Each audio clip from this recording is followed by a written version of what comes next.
I'm Janae Bowens in Washington. President Donald Trump signed an executive order titled Ending Taxpayer Subsidization of Biased Media. It's getting rid of federal funding for NPR and PBS, but critics say the loss of funding will hurt Americans who rely on public media. President Donald Trump signed a controversial executive order on Thursday.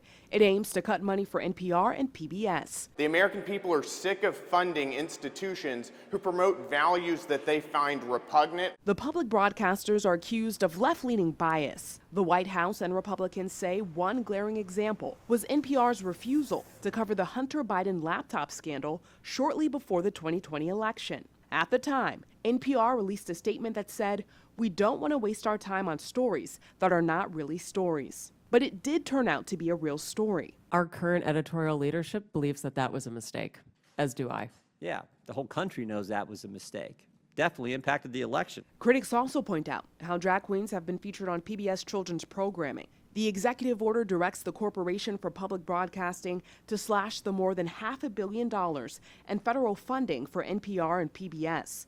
Local stations could be hit the hardest, with some at risk of shutting down altogether. In a statement, NPR said, "We will challenge this executive order using all means available."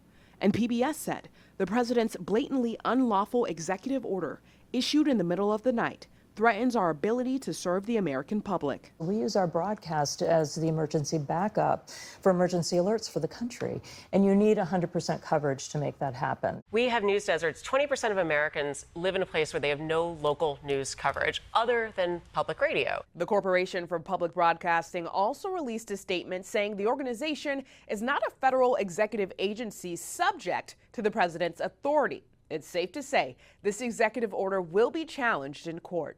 In Washington, I'm Janae Bowens reporting.